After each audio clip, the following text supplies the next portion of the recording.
আজকে কিচেনটা ক্লিন করার জন্য সব কিছু গোছানো হয়েছে। হ্যালো এভরিওয়ান, জান্নাতুল জীবন লাইফস্টাইলের আরেকটা নতুন ব্লগে আপনাদেরকে স্বাগতম। চলে আসলাম আরেকটা ব্লগ ভিডিও নিয়ে। আশা করি সবাই ভালো আছে, আমিও ভালো আছি আলহামদুলিল্লাহ।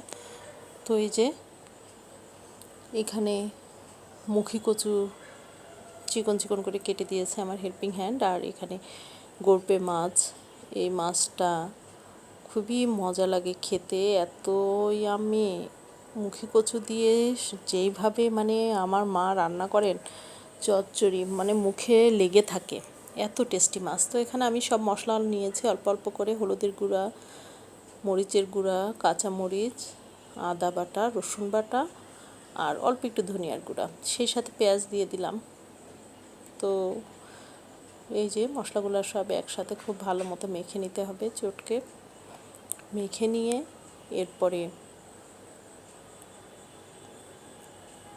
এই চচ্চড়িটা যে কী টেস্ট হয়, যারা খান তারা বুঝেন, আর যারা খান নাই তারা বুঝবেন না।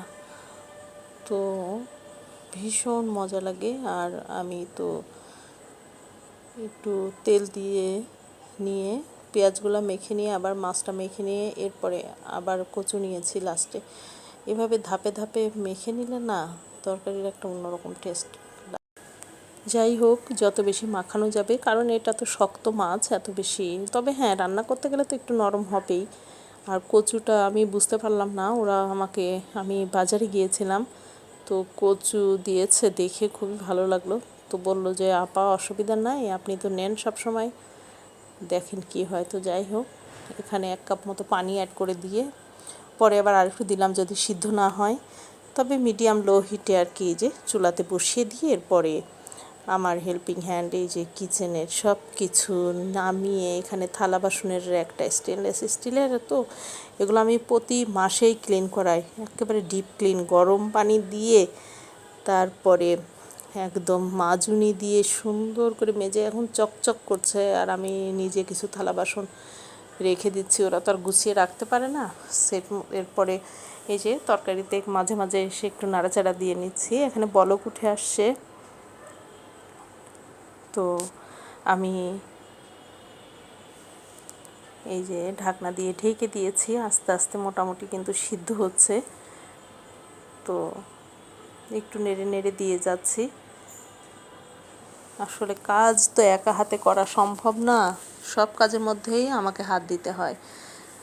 তো আবার এদিকে লেগে না যাবে এই জন্য এরপরে ঢেঁড়স ভাজিটাও পাশে চুলাতে বসিয়েছিলাম, এটাও হয়ে গেল মাশাল্লাহ।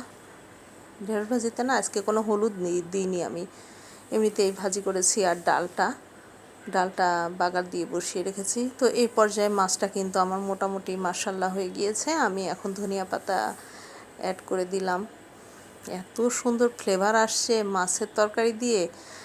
আর সেই সাথে ধনিয়া পাতা তো গন্ধ আছে, আর আমি কিছু কাঁচামরিচও অ্যাড করে দিয়ে ঢাকনা দিয়ে ঢেকে দিয়েছি। ফাইনাল লুক আমার তরকারির দেখেন, মাশাল্লাহ কি ইয়াম্মি একটা লুক আসছে। আর দুপুরে খাবার দাবার দেখতে পাচ্ছেন 1 বাটি হয়েছে। আমার হাজব্যান্ড তো অফিসে, আমি একাই খেয়েছি। একটু একটু করে খেতে খেতে আধা বাটি তরকারি প্রায় শেষ। আমার এত পছন্দ। তো আজকে পর্যন্ত। আমার ভিডিওটি ভালো লেগে থাকলে লাইক কমেন্ট শেয়ার করে আমার চ্যানেলটিকে সাবস্ক্রাইব করে দিবেন। আগামীতে নতুন কোনো ব্লগ ভিডিও নিয়ে আসবো। Till then stay fine, be happy and stay Jannatul Jibon lifestyle. By.